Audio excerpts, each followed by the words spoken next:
One of the things that feeds the crime epidemic in certain countries, be it ours, the US and other places, is quite frankly what they're allowed to get away with.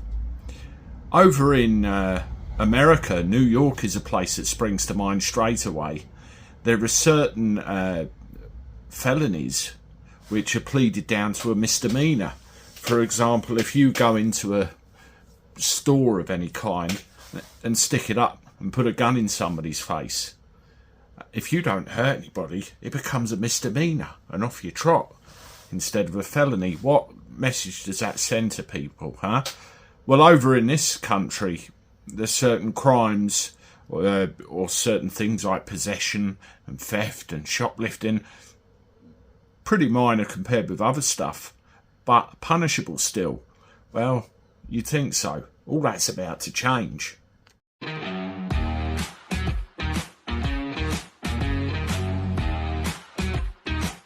Hello everybody, welcome back to the channel. Last video of the day. Hope you're well. Thank you for joining me again, and thank you as always for the support.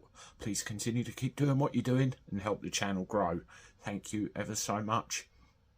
Well, when it comes to policing and crime, I always take a very hard, I suppose you could call it old school view on this because of my family background. My dad was a police officer for well over 20 years. In my view, if you commit a crime and you're caught and you're found guilty for that crime, you should be punished.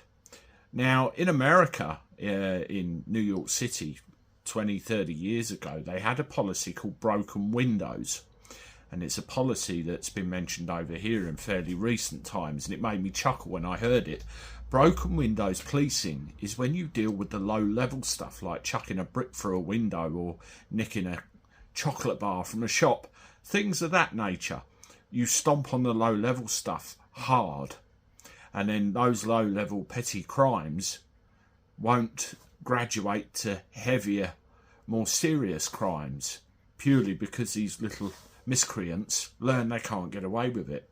Same is true over here. As far as I'm concerned, more minor stuff should be dealt with harshly to send a very clear message: you can't get away with it. And believe you me, the more serious stuff will then reduce. Well, when I read what I'm about to share with you, I'm absolutely disgusted. Shoplifting, drug possession and theft are among the types of crime for which first-time offenders could receive a caution instead of being sent to court. Now, I know what first-time offender means. I'm not stupid, but effectively you're a first-time offender if it's the first time you've been caught. How many times have you done that before? And you look at the chain with these offences: shoplifting, drug possession, theft. If you become a drug addict, drugs are expensive, depending on, you know, the strength of what you're putting inside your system. And nobody has an endless supply of money. And a lot of people start doing things to support their habit, namely the other two crimes, theft, shoplifting. They have something in common: stealing,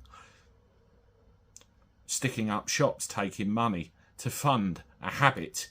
And you'll get away with it because all you'll get is a slap on the wrists, and you'll carry on doing it. And then when your habit becomes more serious, you will graduate onto more serious things. This is a recipe for disaster, and I don't know who's come up with this. The Ministry of Justice will publish a draft code of practice on Wednesday aimed at governing how police respond to low-level offending. I mean, that will be yesterday, obviously. The draft code of practice will aim to provide stricter guidance on when and how police use the measures as part of the two-tier caution system introduced last year. I mean, what the hell's a two-tier caution system? I know I've got ex-coppers that watch this channel. Somebody help me here. I'm losing the plot a lot like the police have.